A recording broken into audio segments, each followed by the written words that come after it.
Fala moçada, sejam muito bem-vindos e bem-vindas ao Ausculta Aqui, o podcast do Sanarflix. E a gente vai dando continuidade à nossa terceira temporada em que a gente adaptou o nosso bom e velho conhecido Clube de Casos aqui para o podcast. E eu tô com um convidado mega especial. É o professor Rafael Góes, da Psiquiatria. Já vou adiantar que não é a primeira vez dele aqui no Ausculta Aqui. Se você rolar os episódios aí, você vai ver que a gente fez um especial sobre saúde mental. Ele não estava ao vivo, mas ele está aqui já no nosso podcast desde os tempos mais primórdios. E eu queria dar as boas-vindas. Professor, seja muito bem-vindo e muito obrigado por ter aceitado o convite. Imagina, Gabriel, eu que agradeço aí o convite. Fico honrado de saber que eu já estava aqui, né? Eu lembro de ter escutado já um podcast específico em que eu vi uma tradução de alguma aula minha, ou a reprodução de alguma aula minha e tal, enfim. Mas é isso, a gente vai conversar um pouquinho hoje sobre insônia, né? Uma queixa muito comum entre os pacientes. Só para o pessoal que está me escutando entender, a gente vai dividir isso em três etapas, né? Porque eu trouxe um caso mais ambulatorial, a psiquiatria ela faz mais sentido ambulatorialmente, né? E aí vamos ver como é que a gente vai desenrolar esse negócio. Bacana, gente. Então, sem mais delongas, estou aqui com minha pranchetinha de interno, que na verdade é o meu tablet, né? Ó, é uma mulher de 44 anos, ela é casada, 2 filhos, como o professor falou, é um contexto ambulatorial. Ela chegou no seu ambulatório de psiquiatria, você que é interno, você que é médico, residente, está recebendo, acolhendo essa paciente aí, e ela vem com a queixa de que está dormindo mal. Ponto. Essa é a queixa dela. Eu deixei aí bem vago para você, justamente para a gente fazer um início mais tranquilo. Na realidade, eu pergunto para você, Gabriel, primeiro, como é que você acha que a gente deve investigar uma queixa de sono? E Pronto. pode responder do jeito que você quiser, tá? Não tem problema não. Bacana. E aí, professor, já acho que eu já trago um dado aqui, primeiro dado, fonte e vozes da minha cabeça, que eu acho que a gente vai cravar esse mote aí ao longo dessa temporada. No episódio do Tiago Aragão eu falei sobre o AS, né? E eu acho que assim, insônia deve ter sido uma queixa que tem crescido muito. Eu acredito que você vai confirmar isso aí, principalmente por questão da experiência no consultório. E eu acho que no nosso público, né, no público médico em geral, a insônia é uma queixa muito comum, assim como diversos outros transtornos psiquiátricos, né? Mas assim, eu particularmente tenho insônia, então faço uma confissão aqui, abri esse parêntese, estou inclusive cuidando. Vamos ver se o meu caso é parecido com o da paciente aqui. Mas as primeiras coisas que assim foram buscadas na investigação, tanto no meio quando eu atendia, eu buscava uma queixa, era entender o sono da pessoa. Acho que a primeira coisa é tentar assim, entender como é a rotina, para saber qual é o horário de dormir, qual é o horário de acordar, o que é que essa pessoa faz, o contexto familiar mesmo, o contexto doméstico ali, saber como como a pessoa vai dormir, o que é que ela está fazendo antes de dormir e principalmente assim estabelecer onde é que está o problema, porque pode ser uma dificuldade de começar, pode ser um despertar durante a noite, pode ser um despertar muito cedo, ver se ela tem repercussões, se, enfim, tem sonolência diurna excessiva. E eu acho que outra coisa muito importante é se tem alguma patologia de base. Eu acho que essas são as perguntas iniciais. É mais ou menos isso, né? Uma coisa que me angustia muito entre os médicos em geral hoje em dia, né, que não sabem investigar direito de sono. Normalmente a anamnese de sono tá dormindo bem, tá dormindo bem, tá dormindo mal, tá dormindo mal, entendeu? E ponto, acabou, fiz minha anamnese de Uhum. sono. Né? E na realidade isso vai bem além do que é você investigar o sono. E eu acho curioso que hoje em dia as pessoas chamam tudo de insônia, né? Assim, tudo, se você tem algum problema do sono qualquer, as pessoas chamam de insônia. Só que na realidade a gente, quando vai entender o sono, a gente vai ver que você vai ter quatro queixas principais quando a gente está investigando o sono. Existe a queixa de insônia, que habitualmente é a queixa de dormir pouco. Você já falou aí que existe a queixa do paciente que dorme demais, que a gente chama de sonolência excessiva, que pode ser uma sonolência excessiva noturna ou diurna, o paciente dormir mais horas do que precisaria à noite, ou ter sonolência diurna. O paciente ele pode até dormir, ter horários de dormir alterados, ele dorme a quantidade de horas ok, mas ele tem um horário de sono inadequado, ou ele vai dormir muito tarde, ou ele vai dormir muito cedo, ou ele pode ter, em geral, comportamentos, movimentos durante o sono, né? Alguma outra coisa que possa acontecer durante o sono. Então, só de você entender que existem essas quatro queixas principais, você já entende que investigar sono não é só fazer uma pergunta. E aí vai isso que você falou dessas questões de você entender, primeiro, a rotina diurna do paciente, se faz exercício físico, se tem alguma coisa, como é que é a rotina diurna dele, entender a rotina noturna dele, né, que ele faz nos horários próximos de dormir, que horários ele dorme, que horários ele acorda, quantas vezes ele desperta ao longo da madrugada, seja para fazer xixi ou alguma outra coisa, certo? E se o paciente tem roncos, movimentos, comportamentos, então se ele fala, chora, grita, se mexe muito, chuta o namorado, enfim, se ele tem movimentos e comportamentos, roncos e etc. durante o sono. Então perceba que a investigação do sono é uma investigação bem mais ampla, né? E aí você já até introduziu isso no final da sua fala, mas aí eu pergunto para você, o que é que você imagina que sejam os principais diagnósticos diferenciais que a gente precisa fazer quando a gente pensa no sono? Um parênteses aí, professor, de vida real, é que tem, acho que tem três ou até mais queixas assim que o familiar, e aí tem o papel do familiar, do companheiro aí, que é muito importante, né, da companheira, que é o seguinte, acho que na demência, na surdez e na insônia, e ronco também, né, o familiar, ele é muito, muito, muito importante, porque se você pergunta se a pessoa está esquecida, um caso de demência, a pessoa nunca vai dizer que ela está esquecida, talvez ela até diga, mas tem gente que nega. E quem diz é o familiar. A mesma coisa é surdez. A televisão está lá no máximo e a pessoa, não, estou escutando tranquilamente. E ronco e sono, eu acho que é bem parecido.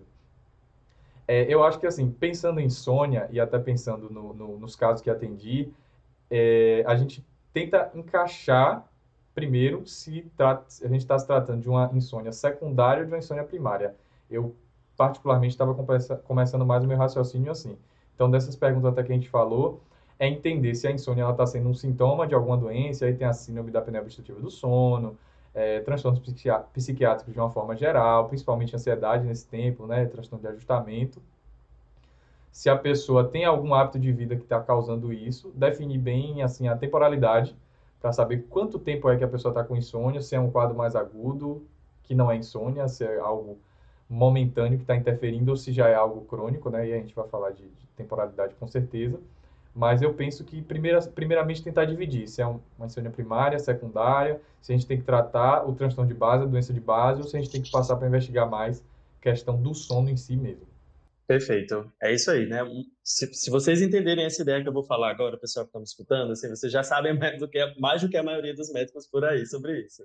Então, entendendo que a maioria das queixas de sono não são queixas primárias. A maioria das vezes, alguns estudos dizem até 70, 80% das vezes, quando o paciente chega com alguma queixa de sono no consultório, na realidade ele tem algum outro quadro. E aí você já falou, por exemplo, das questões clínicas, né? Isso é uma coisa super importante da gente lembrar. Às vezes, alteração de tireoide, tosse, uso de algumas medicações, o paciente que está tendo febre, né? Um paciente que está tendo dor, por exemplo, quem nunca teve uma dor de dente e ficou dormindo mal por causa disso.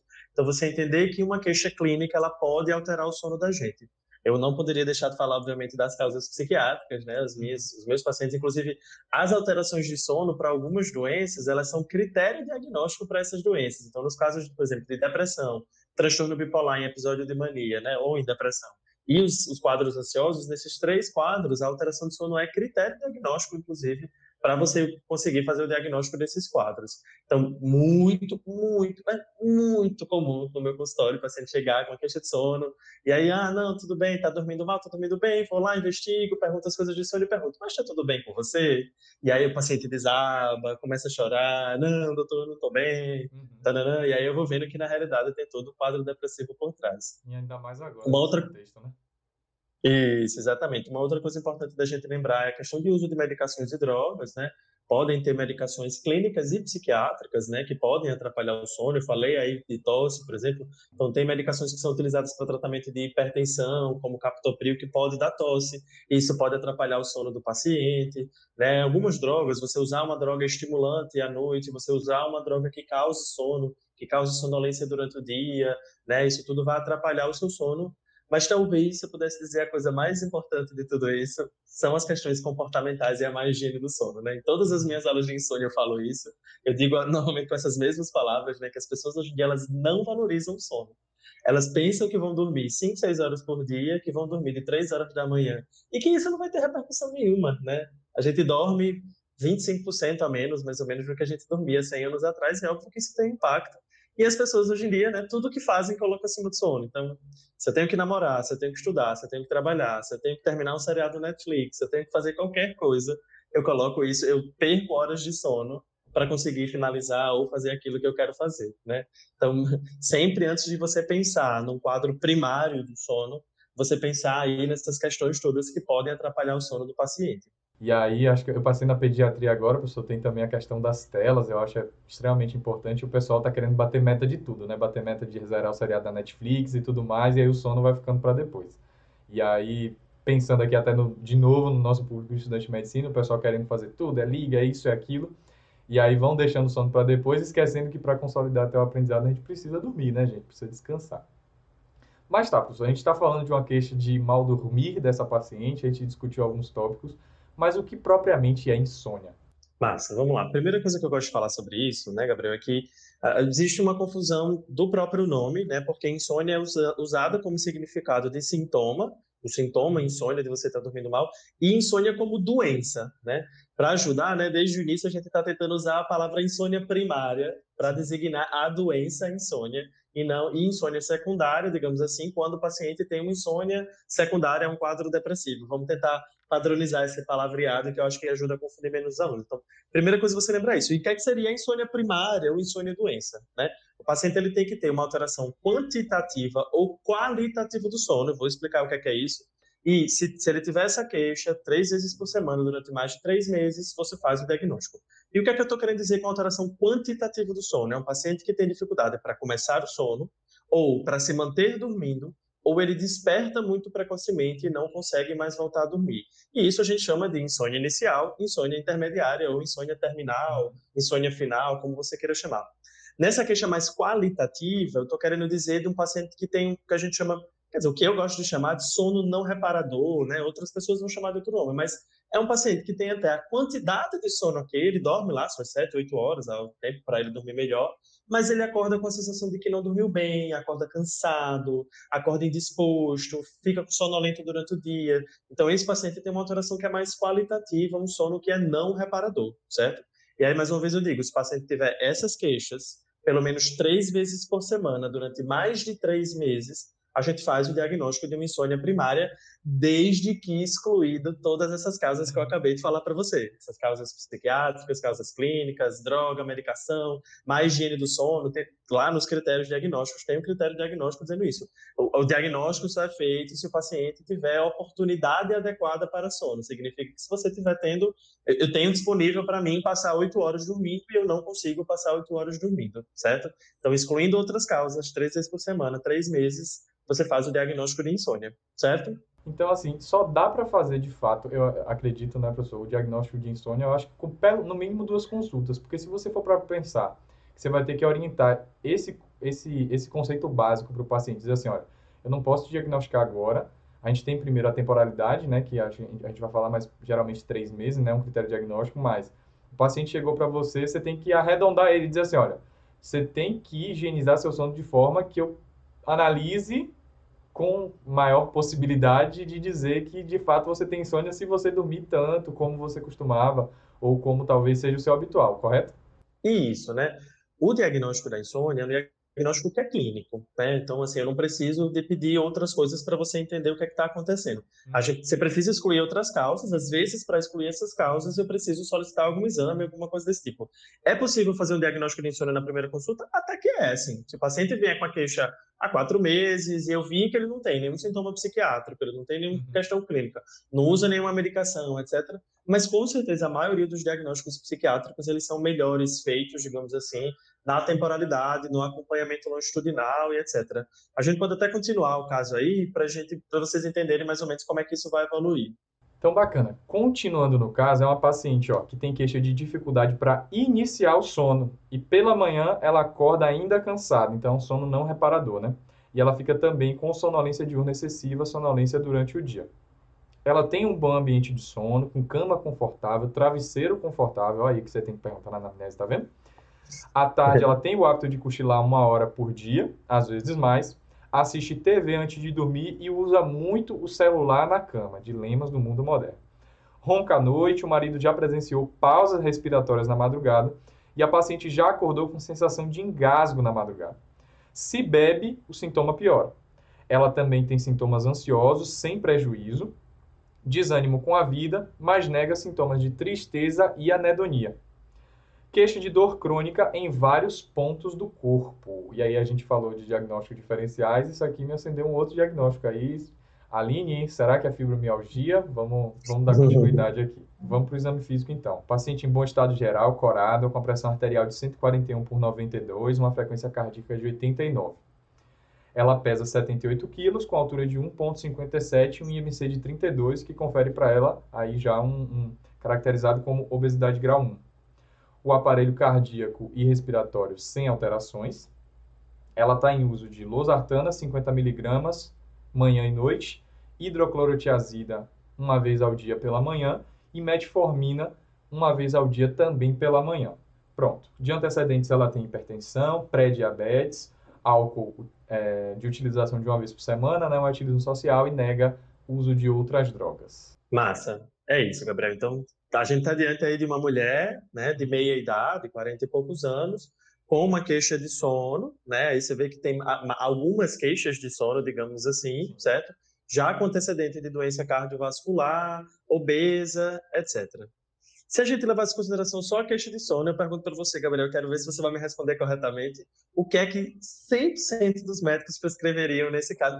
Quer dizer, eu vou ser condescendente e vou dizer que 90% dos médicos prescreveriam nesse caso. Professor, 90% dos médicos prescreveriam e os outros 10% o paciente se prescreve e consegue a receita. É benzodiazepínico, Claro. um ribotrilzinho, sublingual ainda, que tem essa, né? Coloca ali e ainda oferece. Então, eu acho que vai para 110%, porque o paciente às vezes, Boa. um ribotril, vamos relaxar, e aí pronto, virou Exatamente. crônico, um amigo conselheiro ali da noite, o ribotril.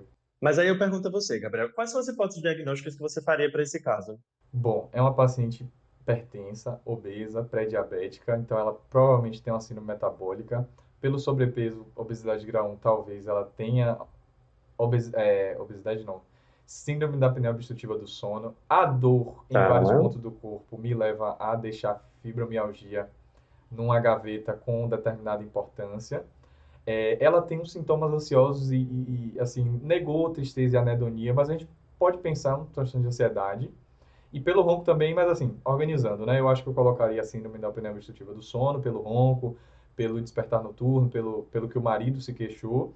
Em segundo lugar, a fibromialgia e a síndrome metabólica também. Acho que essas três aí a gente está cobrindo bem. Massa. Mas aí a pergunta que não quer calar. Essa paciente tem insônia?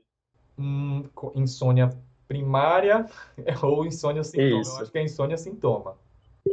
Certo, perfeito. Essa paciente não tem insônia. Só para você ter uma ideia das minhas hipóteses diagnósticas, são bem parecidas com a sua. Primeira coisa, essa paciente não tem insônia, né? Uhum. Apesar de esse ser um julgamento que provavelmente 90 ou 110% dos médicos fariam. Essa paciente não tem insônia. Para mim, ela tem uma má higiene do sono associado aí a uma possível síndrome da apneia obstrutiva do sono, certo? E por que que eu perguntei a você essa questão do uso de benzodiazepínico, né? Porque, por exemplo, no caso de uma síndrome da apneia obstrutiva do sono, benzodiazepínico piora a apneia, né? Lembre que benzodiazepínico tem ação relaxante muscular.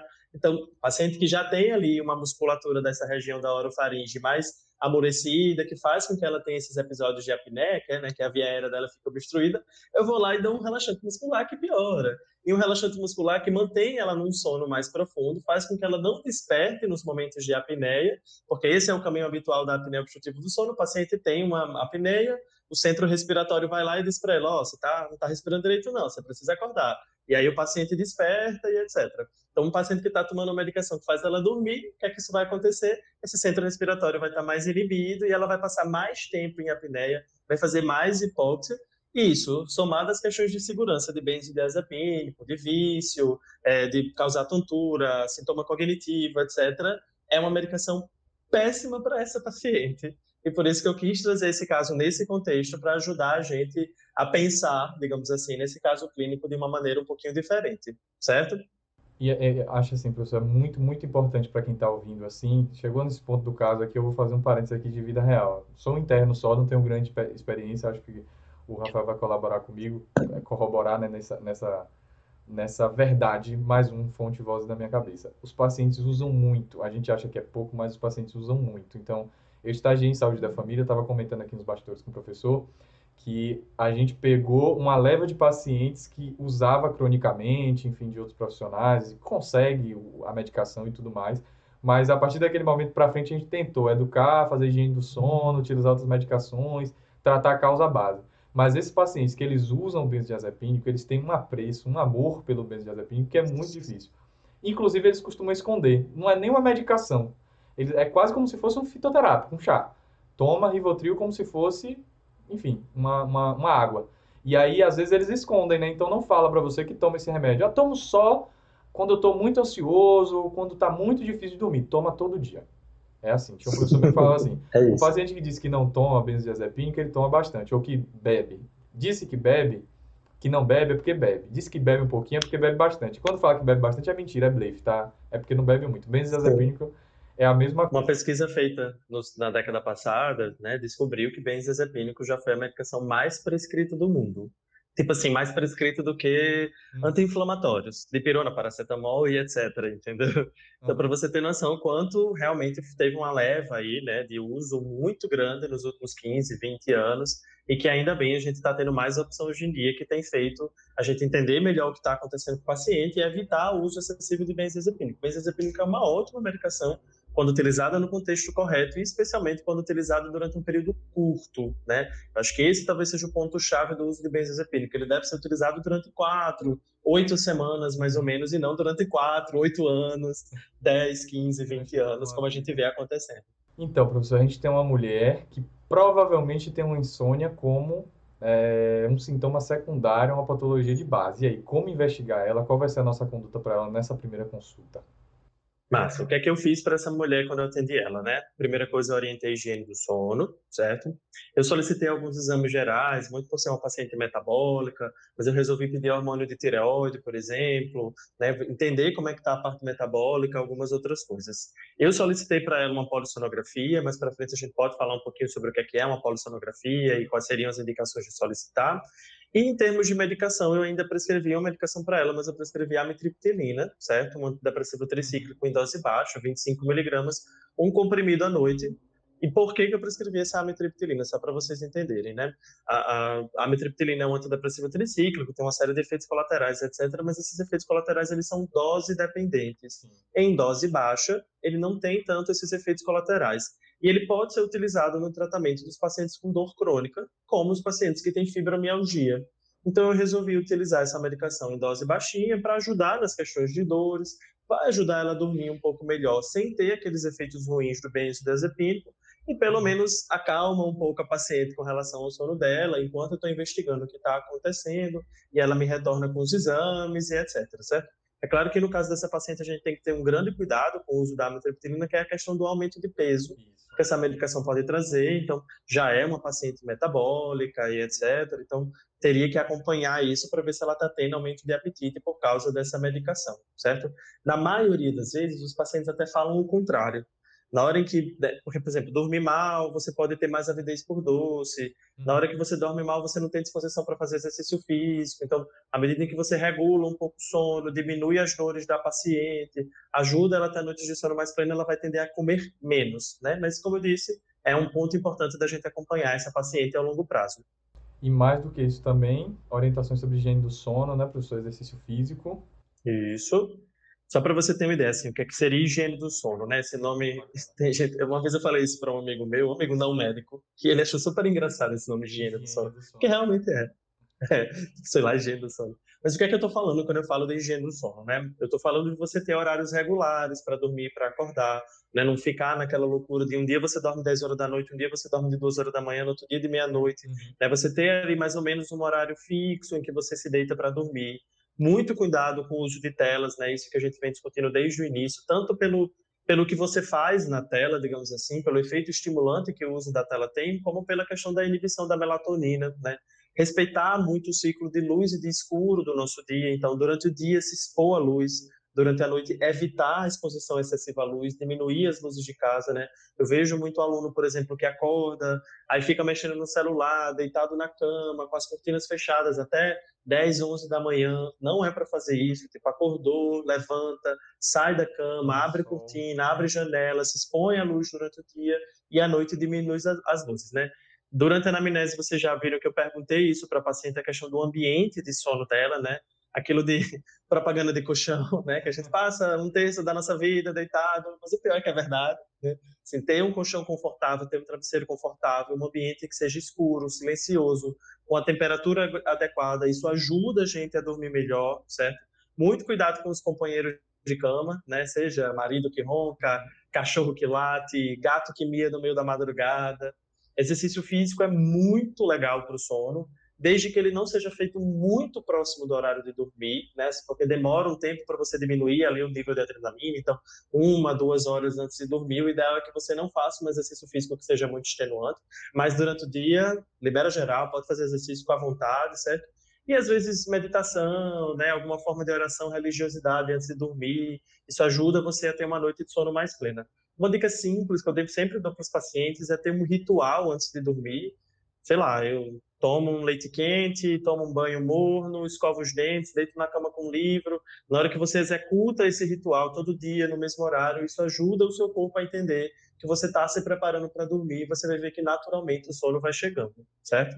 Bacana. Agora, professor, uma coisa que, até voltando a essa questão da pediatria que eu passei recentemente, assim, tem se falado agora em relação às telas, a gente colocava muito no pré-pandemia, né, como conduta a redução do uso de telas. Então, criança até determinada idade não deveria nem usar, mas agora a gente não tem como dizer assim, não use tela, né? O EAD está aí e tá ficando, né?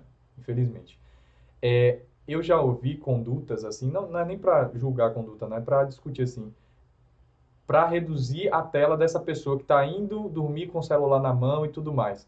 Você começa a higiene do sono com a redução de danos. Então, assim, ao invés do celular, que fica próximo à tela, a TV, que está mais afastada, ou um Kindle, né, que é um aplicativo, um aparelho que não emite luz, então, portanto, não atua tanto assim na Isso. contração da pupila. Isso é correto, é verdade? Um paciente que está mais difícil, a gente pode lançar a mão disso? Com certeza, né? Esses estudos eles estão acontecendo enquanto as coisas estão acontecendo, né? Então, eu vou dizer agora pelo menos o que é que a gente já mais ou menos sabe. Mas é isso, assim.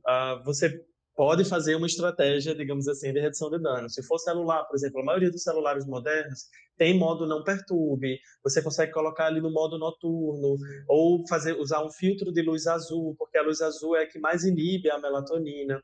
O ideal é que você faça no celular algo que não seja estimulante, e aí eu tenho que falar especificamente, por exemplo, das redes sociais, que o fato deles ela acontecer em loop infinito, né, que você vai passando, passando, passando, e é uma coisa que não tem fim, digamos assim, isso ajuda você a ter menos, isso prejudica o seu sono, né? Ajuda você a não ter sono, porque aí você fica ali, vou ficar só mais umas fotinhas, só mais uma, só mais 5, só mais 10, só mais um minutinho aqui, e você não para de fazer isso. Então, o que você faz no celular faz diferença. Uma outra coisa que eu sempre falo que ajuda, né? Você diminuir a luminosidade em geral. Então, por exemplo, eu quero assistir uma televisão antes de dormir. Pelo menos diminua a luz, desliga a luz do quarto, deixa só a televisão acesa. Essa televisão, de preferência, ela não ficar muito próxima do seu rosto, ela ficar com uma certa distância do seu rosto. Se você puder, por exemplo, nessa televisão, diminuir o brilho, diminuir a cor dessa televisão, isso também vai ajudar ela a atrapalhar menos o seu sono, certo? Mais uma vez eu digo, o ideal é você não usar telas entre 1 e 2 horas antes do horário de você dormir. Tela, né? Você falou aí do Kindle. O Kindle é mais tranquilo, realmente. O Kindle, ele tem a característica de que ele não ilumina o seu olho, né? Ele é feito de um jeito que ele ilumina a própria tela, então isso prejudica realmente menos o sono. Fora que ele é leve, né? Você está ali lendo um livro que é uma coisa menos estimulante, né? Enfim, tem menos risco de você ficar ali com notificações e pop-ups surgindo na tela enquanto você está tentando dormir. Então, sim, o ideal é que você não use tela antes de dormir, mas se você não consegue, que você tente fazer pelo menos essas estratégias de redução de danos aí para ajudar o paciente a lidar melhor com aquela questão. O que deve ter de gente se identificando aí, eu não vou mentir que tá, né? Sem comentários, pessoal. A nossa paciente retornou 3 semanas depois. E aí já tem uma pergunta, né, professor? Quando a gente vai para a prática, a gente fica sempre na dúvida sobre segmento, né? Quanto tempo é suficiente para a gente pedir um retorno diante de uma queixa dessa para saber se as medidas já estão sendo efetivas? Eita, Gabriel, aí depende. Depende muito da importância da queixa e Uhum. etc. Na maioria das vezes, um tempo de mais ou menos isso, 3, 4 semanas, é meio que o retorno padrão da psiquiatria, assim, sabe? 3, 4 semanas. Porque, sei lá, você vai começar o antidepressivo demora ali 15 dias para começar a fazer efeito, então você pede um retorno em 3 semanas que você vai ver esses efeitos iniciais, por exemplo, entendeu? Então, normalmente, é esse tempo de 3, 4 semanas é a média, mas isso depende muito de paciente para paciente, de gravidade de queixa, de várias outras questões. Bacana. Eu acho que a pergunta mais difícil, professor, quando a gente está no ambulatório, a gente atende, discute, tem as perguntas e tudo mais, aí depois assim, E o retorno, professor, quando é que a gente marca? Eu acho que é a pergunta mais frequente de ambulatório da vida no Massa. internato. Nossa paciente retornou 3 semanas depois com melhora parcial da questão do sono. Ela está conseguindo adormecer mais cedo e tendo uma noite de sono mais plena. Reduziu o uso de telas antes de dormir, mas ainda acorda cansada e tem sonolência diurna. Os sintomas ansiosos leves são relacionados ao trabalho e cuidado com o filho. Ela mantém certo desânimo, mas sem sintomas depressivos cardinais. O apetite está normal, importante aí porque por conta da metriptilina, né? Ela tem uma melhora importante das dores, não utilizou mais analgésico nenhum durante os últimos dias. E ela traz resultados de exames com colesterol alterado, a glicemia normal, uma hemoglobina glicada de 6%, TSH normal, vitamina D em 17% e demais exames, função renal, função hepática, sem alterações. E aí tem a polissonografia que ela fez, né? E tem um tal de IAH de 22, que essa aqui nem adianta me perguntar, professor, já vou deixar para você explicar o que é para o pessoal. Tá. Você sabe pelo menos o que é uma polissonografia, Sei, Gabriel? sei. Tá, beleza. Uma polissonografia, só para vocês entenderem, é um dos exames que a gente mais utiliza, né, para o paciente que tem alterações de sono, que nada mais é do que o paciente dormir uma noite monitorado, certo? Ele bota lá um monte de aparelho nele e ele dorme uma noite inteira monitorada. Isso pode ser feito em ambiente hospitalar ou em ambiente preparado para isso, um quarto de hotel, alguma coisa assim, ou ele pode inclusive fazer em casa. Parece que a validade do exame é igual fazendo em qualquer ambiente. Então o paciente vai até o laboratório, se monta inteiro, vai para casa, dorme na cama dele normal. No outro dia de manhã ele vai lá e se desmonta e depois um técnico vai fazer a interpretação do exame, certo? Esse exame, né, a gente vai avaliar vários quesitos diferentes, a gente vai avaliar questões de movimento e comportamento durante o sono, respiração e saturação ao longo da noite, tanto movimento respiratório como fluxo respiratório a gente avalia, atividade elétrica cerebral, então é como se a gente fizesse um eletroencefalograma, atividade cardíaca, que também seria como se a gente fizesse um eletrocardiograma, a gente vê movimento de olhos, entre outros parâmetros. E aí, quando você recebe o exame, se algum dia você pega uma polissonografia, você vai ver que ele vai trazer vários parâmetros diferentes. Vai desde as questões temporais, então, quanto tempo o paciente dormiu, quanto tempo ficou em sono REM, quanto tempo ficou em sono não REM, qual a distribuição em cada uma das fases do sono, vai dizer se o paciente tem, por exemplo, movimento de pernas periódicos durante o sono, vai dizer vários aspectos diferentes, movimento de olhos, etc., latência de sono, e vai trazer esse dado, que talvez seria o mais importante aí para a gente avaliar a questão da síndrome da apneia obstrutiva do sono, que é o IAH, o índice de apneia e hipopneia, certo? Isso é um índice que ele vai fazer um cálculo a partir de uma média de quantas apneias ou hipopneias o paciente tem ao longo da madrugada. E aí, se esse paciente tem entre 5 e 15 apneias, o IAH dela está entre 5 e 15, ele tem uma síndrome da apneia obstrutiva do sono leve, entre 15 e 30 é moderado, acima de 30 é considerado grave. Então, perceba que ter apneias é normal durante o sono, todos nós temos. Se isso ficar abaixo de uma média de 5 por hora ao longo da noite, a gente considera aquilo normal. Acima de 5 que a gente vai considerar patológico. E acima de 5 com sintomas, ou acima de 15, mesmo que o paciente não tenha nenhum sintoma, a gente faz o diagnóstico de síndrome da apneia obstrutiva do sono, certo? Então, o IAH é basicamente isso. E o detalhe, só que eu gosto sempre de falar, é que o IAH é calculado por hora, tá? Então, por exemplo, né, esta paciente tem 22, mas, sei lá, antes de ontem eu atendi uma paciente que tinha 47. Então, em uma hora, a mulher tem 47 apneias, certo? Então, essa paciente, em uma hora, ou seja, um minuto sim e um minuto não, basicamente, ela vai ter ali uma apneia. E lembra aquele mecanismo que eu falei para você. Então, o paciente está ali dormindo, ele começa a aprofundar o sono, vai relaxando a musculatura, ele faz uma apneia, o centro da respiração dele diz, ó, oh, ei, você não está respirando direito não, viu? Sua saturação está caindo. Aí o paciente vai lá, desperta, às vezes acorda com essa sensação de engasgo, essas sensações esquisitas, e aí ele volta a dormir, tarará, tem outra apneia, volta a dormir, tem outra apneia. Então você imagina que esse paciente nunca aprofunda o sono dele, né? Porque na hora que ele começa a relaxar demais a musculatura, ele desperta porque tem um episódio de apneia, e esse é o mecanismo, e óbvio que isso vai ter uma série de sintomas ao longo da vida desse paciente. Ele vai ter sonolência excessiva diurna, queixas mais de questões de ansiedade, depressivas, queixas sexuais, às vezes acorda com cefaleia, tem noctúria, enfim, sintomas cognitivos, né? São vários sintomas diferentes que esse paciente vai ter. Junto com o IAH, a gente faz o diagnóstico de síndrome da apneia obstrutiva do sono. Bacana, professor. A minha pergunta, na verdade, a maior dúvida não é essa. Quero saber como é que a pessoa consegue dormir numa polissonografia. É realmente todo monitorizado. Quem quiser dar um Google aí, pesquisa como é a imagem para vocês verem, é algo assim impressionante. Isso. Tá. Enfim, isso vai depender, Gabriel, na realidade, só para você entender, isso é fácil de resolver, porque a principal indicação que a gente pede para polissonografia é síndrome da apneia obstrutiva do sono. E qual é o principal queixa que esses pacientes têm? Sonolência excessiva diurna, certo? É aquele paciente gordinho, com pescocinho fino, às vezes com microorignatia, que está hipertenso diabético e que cochila em qualquer lugar. Esse é o padrão do paciente, normalmente com a apneia do sono, que está lá na sala de espera do médico e ele cochila ali sentadinho, às vezes até ronca ali sentado na sala de espera do médico, certo? Então, se esse paciente tem sonolência excessiva diurna, não importa o que você faça, como você monitore, o que você coloca em cima dele, ele vai conseguir dormir do mesmo jeito. Que é a mesma queixa, né? Que às vezes o tratamento principal do síndrome da apneia que a gente vai discutir é o CPAP, né? Você usar um aparelho que fica fazendo barulho no seu pé do ouvido, que ajuda você a dormir melhor. E que os pacientes conseguem dormir super tranquilo, porque eles têm, né, sonolência excessiva diurna.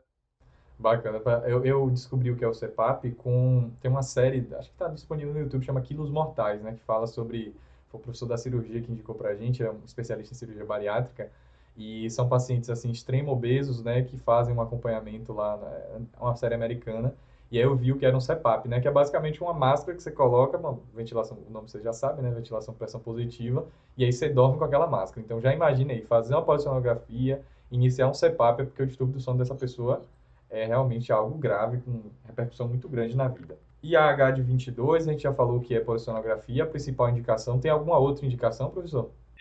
O paciente que tem outras alterações de sono, né, com certeza ela é utilizada como padrão ouro para o diagnóstico da síndrome da apneia obstrutiva do sono e essa é a principal indicação. Mas se o paciente tem parassonias, que são movimentos ou comportamentos durante o sono, como sonambulismo, por exemplo, ou transtorno comportamental do sono REM, né, sonambulismo é um pouco mais conhecido. Se o paciente tem, em geral, transtornos de movimento durante o sono, como movimentos periódicos de pernas, síndrome das pernas inquietas, bruxismo, algumas doenças neurológicas do sono, paciente que tem epilepsia durante o sono, por exemplo. Mas aí um detalhe super importante, a polissonografia ela não é indicada de rotina para pacientes que têm insônia. Eu falei para vocês lá no início do podcast que o diagnóstico de insônia é um diagnóstico clínico. Você só vai solicitar a polissonografia, como nesse caso dessa paciente eu solicitei, se você suspeitar de alguma outra causa ou se essa paciente tem uma insônia que é muito refratária, que você já tentou 2, 3 medicações, que você já excluiu todas as outras causas e a paciente continua com queixa de insônia, aí sim vale a pena você solicitar uma polissonografia para investigar esse quadro. Mas de rotina, para insônias não complicadas, a gente não solicita polissonografia, certo? Certo. Aí, professor, você falou do movimento das pernas, foi algum termo assim, e a síndrome das pernas inquietas. Agora que você falou os dois, eu percebi que são coisas diferentes. Dá para comentar um pouquinho sobre só a principal diferença? Claro. Uhum. Síndrome das pernas inquietas, né? As pessoas pensam que é aquelas pessoas que durante o dia ficam Ficam batendo batendo a perna perna. porque estão ansioso. Isso não tem nada a ver com síndrome das pernas inquietas, isso é um sintoma ansioso, né? Que o paciente tem às vezes para conseguir aliviar a ansiedade dele. Síndrome das pernas inquietas é uma alteração do sono, que o paciente normalmente próximo do horário de dormir, ele tem uma sensação super subjetiva na perna, assim, alguns pacientes dizem que é dor, outros dizem que é agonia, friviado, farnizinho, sei lá, essas palavras mais regionais, digamos assim, mas ele tem uma sensação muito angustiante nas pernas e ele precisa mexer as pernas para conseguir com que aquela sensação alivie, e aí ele fica lá mexendo a perna, isso vai atrapalhar o início do sono dele, normalmente o paciente demora para adormecer, e aí depois, quando essa sensação passa, ele consegue dormir, certo? Então, isso é a síndrome das pernas inquietas. Movimentos periódicos de pernas, o paciente faz uns movimentos específicos durante o sono, numa determinada frequência, etc. E é muito comum de acontecer esses movimentos periódicos de pernas em pacientes que têm síndrome das pernas inquietas. Pode acontecer, mais uma vez, em pessoas normais, mas é uma característica bem típica desse tipo de quadro, certo? Então, quando você faz a polissonografia, que você está dormindo, a polissonografia ela não detecta a síndrome das pernas inquietas, o diagnóstico também é clínico, mas o que ela vai detectar é esses movimentos periódicos de pernas, certo? Legal. Então, fechamos aqui o retorno dessa paciente e a gente vai falar sobre conduta agora, e aí tem conduta importante aqui para a gente revisar. Isso. O que é que eu fiz com essa paciente, né? obviamente, é uma paciente super metabólica, obesa, que veio aí com colesterol alterado, que veio com a glicemia normal, mas a hemoglobina glicada alterada, então você precisa orientar a mudança de estilo de vida para ela. Eu orientei exercício físico, encaminhei ela para o nutricionista, pedi para ela passar com um clínico, né, para fazer essa avaliação mais global dessa questão clínica e etc. Então, eu pensei nessa parte metabólica, até porque isso vai ajudar essa paciente a dormir melhor, isso vai ajudar ela a diminuir, por exemplo, a apneia dela, se ela perder peso. Essas mudanças de estilo de vida, perda de peso principalmente e exercício físico costumam ajudar muito na síndrome da apneia obstrutiva do sono. Eu repus vitamina D, né, um detalhe X, assim, que não tem muito a ver com o caso, mas que estava com a vitamina D baixa, Ela estava certo? com 17, Mantive o nível é 25, né, pessoal? Não estou lembrado, mas 20 na realidade. Abaixo de 20 a gente considera insuficiente, entre 20 e 30 é intermediário. Se uhum. for idoso, se tiver algumas outras questões, a gente repõe mesmo entre 20 e 30. Nessa dosagem a gente tem que fazer uma dose de ataque de 50 mil unidades uma vez por semana, ou 10 mil unidades uma vez por dia, enfim, né? Tá discutindo outras coisas que não tem muito a ver da psiquiatria. Vitamina D utilizada da forma correta, tá, gente? Só para frisar. Isso. Exatamente. Eu mantive para essa paciente a amitriptilina, mas por uma questão de que ela teve um benefício para tratar a fibromialgia dela, mas o principal tratamento que eu indiquei para ela foi o CPAP, né? Uhum. Às vezes, quando o paciente tem síndrome da apneia leve, a gente pode indicar medidas não farmacológicas primeiro, né? Não indicar o CPAP já de cara, digamos assim, e ver como é que o paciente vai elevando, pede uma nova polissonografia, ver se tem melhora, ver se ele tem melhora clínica, etc. Mas essa paciente que já tem sintoma, provavelmente, por exemplo, você falou aí de um quadro depressivo que ela pode ter, esse desânimo que ela está tendo, provavelmente é da síndrome da apneia obstrutiva do sono, entendeu? Entenda que paciente que dorme mal, ele não tem disposição durante o dia. Você vê que ela não tem tristeza, ela não tem anedonia, os sintomas cardinais de tristeza, ela tem só um desânimo, que parecia mais uma falta de energia. Então, para essa paciente, basicamente, eu indiquei o CPAP para ela, né? É, isso é uma coisa que muitos alunos me perguntam, assim, como é que a gente indica CPAP, né? Então, como síndrome da apneia obstrutiva do sono é uma doença muito negligenciada, as pessoas acabam não aprendendo a como indicar CPAP. Fisioterapeuta, por exemplo, tem muito mais habilidade do que a gente, como médico, para indicar esse tipo de coisa. Mas, basicamente, né, o CPAP é um aparelho, o paciente ele dorme com um aparelho, uma máscara no rosto, e que fica dando pressão na via aérea dele para evitar que aquela via aérea colapse. Isso é para isso que funciona o CPAP, certo? Tem vários tipos de máscara diferentes. A máscara que a gente mais utiliza hoje em dia é uma máscara mais nasal, que pega só ali a região do nariz, mas tem máscara oronasal e tem inclusive máscara full face, que pega o rosto inteiro do paciente. Aí é uma questão da qual a paciente vai se adaptar mais. Existem 3 marcas hoje em dia no Brasil de CPAP, aí também, mais uma vez, tem que ver qual é o que o paciente mais se adapta. Eu habitualmente oriento o paciente a alugar primeiro a máquina, para ver se ela vai se adaptar àquela máquina, porque como é caro, é bem caro, inclusive, CPAP, para ela comprar, né, talvez se ela não goste, vai ser uma confusão um pouco maior. É muito importante a gente fazer a titulação, né? Tem médicos, inclusive, que pedem a polissonografia de titulação, que é uma polissonografia em que ela vai para o laboratório e um técnico ajuda ela a se adaptar à máscara, explica para ela o que é a máscara, faz ela colocar a máscara no rosto para ela sentir o que é e para a gente dizer qual é a pressão mínima que a paciente precisa para conseguir não ter colabamento de via aérea, para conseguir diminuir o IAH dela de 22, de 45 para abaixo de 5, certo? E, obviamente, você precisa ensinar o paciente a usar o CPAP, dizer para ele que ele precisa passar pelo menos 4 ou 5 horas por noite com o CPAP, né? Como eu disse, fisioterapeuta tem muito mais habilidade do que isso, e muitas das lojas que vendem CPAP têm um fisioterapeuta de plantão só para explicar essas coisas. Agora sim, professor, só para detalhar mais a prescrição. Então, a pessoa ela vai usar durante só uma parte da noite, no início da noite, no final. Tem relação com a insônia, se é inicial, se é intermediário, se é terminal? Como é que fica? Não, o ideal é que ela use o CPAP a noite A noite inteira. inteira. Como a gente se mexe muito ao longo da noite, certo? Pode ser que o CPAP fique fora do lugar, ou machuque, ou incomode. Então, em algum momento, você pode deixar de usar ali o CPAP. Normalmente, a maioria dos estudos pedem para você, para o paciente, utilizar pelo menos durante 4 a 5 horas ao longo da noite. No mínimo, isso é mínimo, não existe máximo. No mínimo, durante 4 a 5 horas. Se a paciente tem hábito de cochilar durante o dia, durante mais do que 30 minutos, a recomendação, inclusive, é que nesse cochilo ela também use o CPAP, porque se ela entrar em, como eu disse, ela vai relaxar, vai ter apneia, aquele sono vai ficar de má qualidade, etc. Então, apesar de ter esse mínimo de 4 ou 5 horas, o ideal é que o paciente use a noite inteira, que bote de noite e no outro dia de manhã, quando acorda, ele tira o aparelho. Bacana. Aí uma dúvida que me surgiu agora, professor, dúvida semiológica da psiquiatria aqui. A diferença de apatia para anedonia. Isso aí, meu amigo, tem artigos e artigos só para explicar isso. A anedonia seria a falta de prazer, Uhum. né? É o paciente não tem prazer em fazer as coisas que ele fazia antes. Então, antes eu gostava de trabalhar, eu cuidava dos meus filhos e hoje eu até faço essas coisas, mas eu não tenho prazer nisso. A apatia seria uma falta de volição, de vontade, Uhum. certo? É um paciente que não tem vontade de fazer as coisas. É um sintoma que se mistura? Muito, tá? Assim, são dois sintomas que têm uma relação muito próxima, mas basicamente a anedonia é falta de prazer, a apatia é falta de vontade de fazer as coisas, certo? Então, acho que a gente discutiu exaustivamente o caso, chegamos à última parte a última conduta para essa paciente, indicado CPAP, e agora a gente já pode fazer um resumozinho, né, de tudo. Tá, massa. É isso, pessoal. Então, só para vocês entenderem os pontos principais disso que a gente discutiu hoje.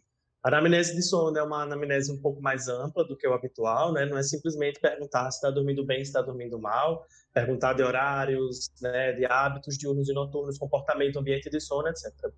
Lembrando que insônia é a doença do sono mais comum, certo? Mas ela não é a alteração de sono mais comum. A maioria das alterações de sono não são secundárias a questões de insônia, são insônias que são secundárias, né? Não é insônia primária. Então, é paciente que tem alteração por questões comportamentais, questões clínicas, psiquiátricas e etc, certo? Lembrando que a insônia é uma alteração quantitativa e qualitativa do sono, acontecendo pelo menos durante 3 noites por semana, durante mais de 3 meses, excluídos outras causas. Então, esse é o diagnóstico de insônia, certo? Mais uma vez, reforço de lembrar de sempre excluir outras causas. E síndrome da apneia obstrutiva do sono, né, um diagnóstico bastante negligenciado e que o diagnóstico é feito por uma clínica típica associada ao exame de polissonografia e o tratamento padrão é o CPAP. Fechado então, professor. Muito, muito, muitíssimo obrigado por ter aceitado o convite, por ter discutido assim tão brilhantemente aqui o tema. É um tema que eu acho que vai ajudar não só os estudantes, os médicos que estão ouvindo aqui, o Ausculta aqui, a atender os pacientes melhor, como eu acho que vai ajudar as pessoas também a entender um pouquinho esse distúrbio. Eu confesso que eu fui assistir essa aula para dar uma revisada tanto no podcast como para mim aqui. Fiz abrir um parênteses, abrir minha vida aqui para vocês. O Ausculta aqui é isso. E é isso. Muitíssimo obrigado por ter aceitado o convite. E acho que a gente já posso fazer o convite aqui, direção para uma próxima temporada, para a gente, quem sabe, aí falar de transtornos ansiosos, alguma outra coisa da psiquiatria. O que é que você me diz? Massa. Vou ter prazer em vir de novo, certo? Fique tranquilo que eu gosto muito de falar sobre o que eu trabalho todos os dias. Então, me chamando para falar, seja numa mesa de bar, seja num podcast, seja numa aula, eu estou disponível. Antes da gente terminar, eu queria só fazer um último adendo técnico, Gabriel, que a gente acabou de esquecendo de discutir ao longo do podcast, de que medicações podem ser utilizadas para o tratamento Sim, da sim. insônia, né? Eu falei muito de higiene do sono, de medidas não farmacológicas, mas eu queria só ajudar vocês que estão escutando a gente a como não prescrever benzodiazepínico para os Pronto. pacientes, certo? E Então, só para me vocês lembrou de uma lembrarem aqui. medicação aqui que eu quero que você comente, professor, que é a melatonina, né, que você falou lá no começo. Eu acho que você deve comentar agora. Tá, primeira coisa, né? A medicação de primeira escolha hoje em dia é utilizada para o tratamento da insônia. Isso, na maioria dos guidelines, são as drogas Zs, tá? Zolpidem, Zopiclone, Exopiclone, são essas medicações que habitualmente são consideradas primeira escolha para o tratamento da insônia hoje em dia, tá? O guideline brasileiro utiliza aí alguns antidepressivos sedativos, benzodiazepínico, na maioria dos guidelines, pode ser utilizado, mas como terceira ou quarta escolha, lembrando aquilo que eu falei de que é melhor o uso curto, 4, 8 semanas, enquanto você investiga um pouco melhor, certo?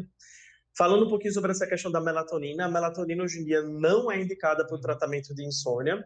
Melatonina hoje em dia tem uma grande indicação, né, técnica, assim, com estudo duplo cego, randomizado, bonitinho, que são as alterações de horário de sono. Você ter avanço e Uhum. atraso de fase de sono, ou pacientes que trabalhadores de turno, jet lag, nessas alterações mais de fase de sono do que Sim. realmente de insônia. Uh, eu até gosto, de vez em quando, de prescrever melatonina, mas uma coisa que tem me irritado ultimamente é a questão essa panaceia, né, que virou hoje em dia a prescrição de melatonina, que as pessoas querem utilizar a melatonina para qualquer alteração de sono. E o que mais me angustia é que eles usam melatonina, às vezes, em doses suprafisiológicas, né? Então, usa 5, 10 miligramas de melatonina, que são doses super altas de melatonina. Normalmente, a dose fisiológica é uma dose bem mais baixa, 2 miligramas, 3 miligramas de melatonina, né? Então, eu acho que tem que ter um pouco de cuidado aí com esse uso excessivo de melatonina. Mas, ao contrário da melatonina, a melatonina substância, hoje em dia tem um agonista da melatonina, né, como se fosse uma melatonina sintetizada, digamos assim, que chama Ramelton, certo? Só tem essa medicação no mercado hoje em dia, foi lançado até 1 ano, 2 anos atrás no Brasil, e ele é um agonista do receptor da melatonina e ele pode ser utilizado para o tratamento da insônia, certo? Tem o antagonista da orexina, que é o Suvorexan, que não tem no Brasil. Tem muitas medicações que você pode utilizar para sono, que são uso off-label ainda hoje em dia, né, como antidepressivo sedativo, anticonvulsivantes como gabapentina e pregabalina, antipsicóticos ou mesmo fitoterápicos, né, e outros que tem por aí. Essas medicações não têm tanto estudo, são mais utilizadas para pacientes que têm algum quadro que indique aquelas medicações. Então, o paciente está deprimido e aí está com alteração de sono, você pode usar um antidepressivo sedativo e tal. Mas ainda assim a gente acaba usando na prática clínica essas medicações de maneira off-label. Então vocês viram aí que eu falei pelo menos umas 7, 8 medicações de opção para vocês não precisarem utilizar benzodiazepínico para os pacientes, caso ele tenha alguma alteração de sono. Fechado, professor. Mais uma vez, muitíssimo obrigado a todo mundo que ficou até aqui. Muito obrigado e fiquem assim, sigam acompanhando que a gente vai discutir aqui da clínica médica, a cirurgia. Tem muito caso bacana de vida real que a gente está trazendo aqui para vocês. Fechou? Um abraço, professor. A todos se cuidem e tchau, tchau. Valeu, pessoal. Tchau, tchau.